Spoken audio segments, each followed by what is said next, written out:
Welcome to the Fantasy Champions Fantasy Football Podcast. Here's your host, Morgan Colby and Rick Lemon.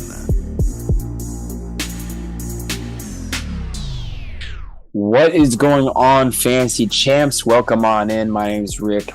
Morgan is not here today. He did one by himself the other day.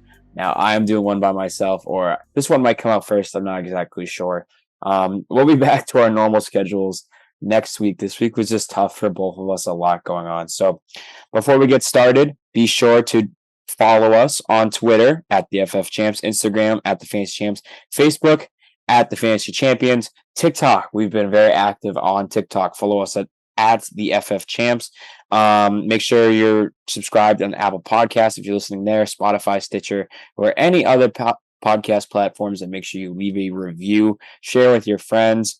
If you're watching on YouTube, subscribe, click the bell for notifications, and don't forget to like and comment this video. Really go follow us on TikTok. We've both been super active there. We're trying to build the brand there. Follow us on Twitter too. I'm always active there. So today we're going to be doing a mock draft. I'm going to do it at the 6th spot here, and I'm going to go PPR.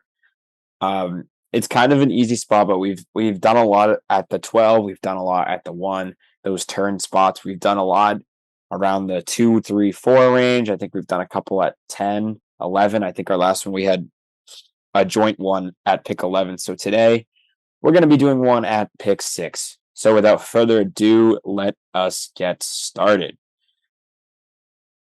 So we have Jonathan Taylor off the board first, followed by Austin Eckler, second overall, interesting in PPR.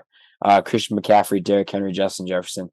It's really hard to not go Cooper Kupp here. I feel like I'm just going to get roasted if I don't go Cooper Kupp. I didn't want to go Cooper Kupp. I had somebody else in mind.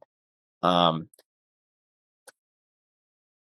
I think if I was really drafting here, I don't know if I'd go Cooper Kupp just because I know the wide receivers I can get in rounds 4, 5, and 6. And I really like to build some of my core there. But I think for the sake of those of you watching at home, most of you, if you're at that 6th spot, you're probably going to get Kupp or Jefferson. So I will go Cooper Kupp and see what I can do with this team. So we got Dalvin Cook at pick 7, Najee Harris pick 8, Joe Mixon pick 9, Travis Kelce pick 10, Devontae Adams pick 11, Jamar Chase falls to pick 12. That is a steal with DeAndre Swift. Love team 12. Nick Chubb 2-2. Stephon Diggs 2-3 on another good pick there. Mark Andrews 2-4, Debo 2-5, Josh Allen at 2-6, crazy high. And best player available on the board here has got to be CeeDee Lamb. And it's kind of interesting. I could go receiver here and go 0 running back, just to see how it goes. Again, here's what I'll say about 0 running back. I do not recommend this strategy. But if you're going to do it the way I'm about to show you. So we're going to go CeeDee Lamb here. So we got Cooper Kupp and CeeDee Lamb, nasty wide receiver duo in a PPR league. If you're going to go 0 running back, like I was saying, though, you don't want to go full 0 running back. I wanted Javonte there at 3-6. That sucks that he's not there. But anyway, Barkley 2-8, Tyreek Hill 2-9, Alvin Kamara and Christian McCaffrey on one team is a ridiculous combo. A.J. Brown, Aaron Jones, Mike Evans, Patrick Mahomes, Keenan Allen, Ezekiel Elliott, and Javonte at 3-5. Really wanted Javonte, but I will take Leonard Fournette here. The 0 running back, you don't want to go fully 0 running back. Like, you still want to get a receiver or a running back in the 3rd round, maybe a running back in like the 4th or 5th. I don't recommend doing the thing where you go receiver, tight end, receiver, quarterback, or something like that. And you end up with like 4 receivers, a tight end, and quarterback through the first couple rounds, and you don't have anyone there at the running back position.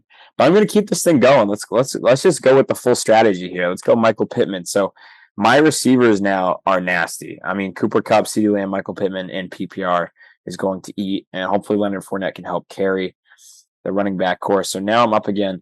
So this is really tough. 2 months ago, I would have said Gibson in a heartbeat. Heck, even 2 weeks ago, I probably would have went Antonio Gibson here. It's really hard to do that now.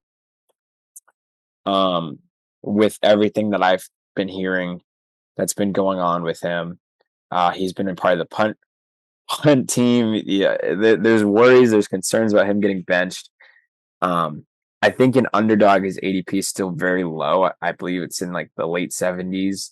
And I would take him there. I would take him in the 6th round. But with the receivers that are still on the board here, it's hard for me to go in that direction. So anyway, but after Michael Pittman, Darren Waller, DK Metcalf, J.K. Dobbins, DJ Moore, Josh Jacobs, Dalton Schultz, Mike Williams, Lamar Jackson, Elijah Mitchell, I'm going to go Cortland Sutton here. I know the running backs are bad. But you know what? We're doing a 0 running back strategy, all right? We got to embrace this. So after Cortland Sutton, we got Antonio Gibson, Joe Burrow, Amari Cooper, Chris Godwin, Kyler Murray, Hollywood Brown, TJ Hawkinson, Brandon Cooks, Damian Harris, Allen Robinson, Amon-Ra St. Brown, Miles Sanders. And this works out because I'm going to go get Clyde here. I thought about A.J. Dillon, but I'm going to go Clyde for PPR. I think it's going to be it's a more of a riskier bet because I think A.J. Dillon will probably do pretty well in Green Bay. And well, Clyde, who knows with Clyde? I mean, we've been waiting a couple years for him, but there's still the opportunity there for him to do something pretty good in the offense. And with Tyreek Hill gone, obviously there's targets to go around.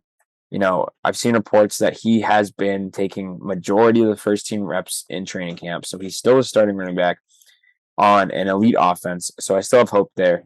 But after Clyde, it was Juju and Michael Thomas, 2 great 6th round values there.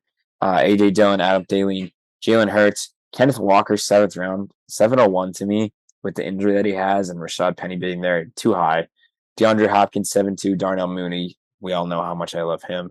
Dallas Goedert, Russell Wilson, 7-5. And again, should go running back here. Should go another position. But to get Rashad Bateman at 7-6 to me is just fantastic value. You're not going to get a quality level running back like Bateman is at receiver. You're not just going to get that quality of a player. So I'm going to go with Rashad Bateman here. I'm done with the receivers, even though they are loaded. So then I have Devontae Smith, Drake London, Gabe Davis, Tom Brady, Cordell Patterson, Tony Pollard, Devin Singletary, Kareem Hunt, Rashad Penny, Dak Prescott, Zach Ertz, and Hunter Renfrow. And I really, really, really want to go Elijah Moore here. If I didn't already have 5 receivers, I think Elijah Moore is the best play available here. I'm going to go Dawson Knox, though, and I know some of you don't like that pick, but we talked about Knox, I believe, on our last show, talking about tight ends. There's a lot of vacated targets there in Buffalo. He's obviously a huge red zone threat. He just needs a slight target increase, which I think he will get, and he's going to be a very quality tight end. So after Dawson Knox, we had Elijah Moore, Chase Edmonds, who I was thinking about going. He was my second choice. Trey Lance, solid pick there. James Cook, Traylon Burks, Brandon Ayuk, Alan Lazard, Tyler Lockett, Aaron Rodgers, Matt Stafford. Let me see. The quarterbacks are pretty weak. Running backs are pretty weak. It's all pretty weak. Again, I think if I wasn't so good at wide receiver already, I would go Robert Woods here. But because I need a running back, I'm going to go Ramondre Stevenson. I think he's a very decent value here at the 9-6. He's been so far after the James White announcement of his retirement, he's been very involved in the passing game. There's been times where he's been used as the 3rd down back in training camp, as well as kind of splitting carries with Damian Harris. So he should be a very solid fantasy football player this year, with let's say 150, 160 carries, and then a lot more passing work. And he's also going to get a decent amount of touchdowns on the ground and in the air. So I like Ramondre Stevenson. If you're going to draft a running back in the 9th round, get somebody who's going to at least be pretty productive, like Stevenson. So then we had Christian Kirk. I think that's really solid value there at 9-7. Garrett Wilson, Kadarius Toney, 3 receivers that I like there: Melvin Gordon, Mike Gesicki, Robert Woods, another great receiver, Chris Olave, Russell Gage, Chase Claypool, Sky Moore, Pat Freiermuth, and Derek Carr. It's partly one of the reasons why I don't love this strategy is because of these receivers here that you're getting in the 9th round, that you're getting in the 8th round. I mean, we saw Bateman available, who we took at 7-6. Elijah Moore was available at our next pick. We had Christian Kirk, Kadarius Toney, and Garrett Wilson, and Robert Woods available for the 9th round pick. I could have easily gone receiver, 7, 8, 9 rounds. So if I would have stacked running backs earlier, I think the value would play out better there in the 9th round. But this team isn't bad at all. So again, if you're gonna do the strategy, go with at least make sure you have a solid RB1 is basically what I'm trying to say. So yeah, so now we could go running back here. I don't love what is available though. Cole Kmet would be a great pick here if I didn't have Dawson Knox. I'm gonna go a little bit off the board though and take Damian Pierce here in the 10th round. Probably the starting running back for Houston, which I know isn't saying much, but still a starting running back to get that in the 10th round is rare. I think he's going to get more carries than Marlon Mack for sure. And he's clearly the most talented player from what we've seen in training camp and preseason in that backfield. So I'll take him there. So then after that, Michael Carter, Alexander Madison, Tyler Boyd, 10-10, I think is a decent value. Again, I love a lot of these wide receivers here later at their spots. Alberto, James Robinson, Cole Kmet, 11th round, all day, every day. Kirk Cousins, Michael Gallup, Hunter Henry, Isaiah Spiller. So I probably should have gone Kirk Cousins because I don't have a quarterback. And I don't think I'm going to take a quarterback. Based on the roster that I have, this isn't a sexy pick at all, but I'm going to go Nyheim Hines, another running back here. So now the running back depth I'm pretty comfortable with. Matt Ryan was, I believe, second in the NFL last year in dump-offs behind Trevor Lawrence. So Nyheim Hines is expected to have a bigger role in the passing game. He should be a solid PPR player who gets, maybe 70, 80 targets, hopefully. Obviously, from what you've heard from the coaching staff, it doesn't seem like they want to use Jonathan Taylor as much as they did last year, which isn't to say anything wrong against Taylor because they're still going to use him a crap ton. And he should still be the first overall pick. But just a couple of those targets, I think, will go more Nyheim Hines' way. So, again, not a sexy pick, but in the 11th round, I think he could be a decent flex, a sub in play there at running back. So here we are, 12-7, got to get a quarterback. And I'm going to go Justin Fields.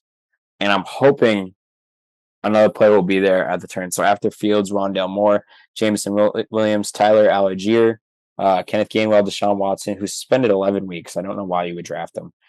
Jahan Dotson, Jacoby Myers, Marlon Mack, J.D. McKissick, McCole Hardman, and he is there. I'm going back-to-back quarterbacks here and going T-Law. One of them is going to hit, all right? I got both of them on my team now. I know one of them is going to hit. I'm okay with that. So then after T-Law, we got Noah Fant, Jameis Winston, Mark Ingram, Khalil Herbert, Kenny Galladay, Jalen Tolbert, David Njoku, Matt Ryan, Mac Jones, man, he gets drafted. Interesting. Jamal Williams, Raheem Mostert, Brian Robinson. I used to laugh at that pick, and now it's kind of a little scary because he might actually be a value. And now here, last pick. Could really go anyone. Obviously, the hype for Romeo is pretty crazy. I like Alex Pierce from what I've seen in training camp, from what I've heard from people. I liked him pre-draft as well in a good situation. I would very much consider him. KJ Osborne as well. I don't know what his ceiling is, but apparently he's been very good in camp as well. And he's the clear number 3 receiver in Minnesota, but he wants the number 3 receiver in Minnesota. I don't know. Robert Tonyan, I would highly consider here.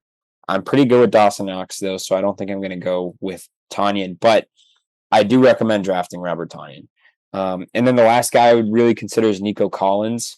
Not in a good offense, but the clear number 2 receiver now with John Mechie out for the season for Houston. So behind Brandon Cooks, it's nobody. It's Nico Collins. He's going to have a very good target share this year, and could be worth the pick. But I'll take a flyer and go Alex Pierce here. Why not?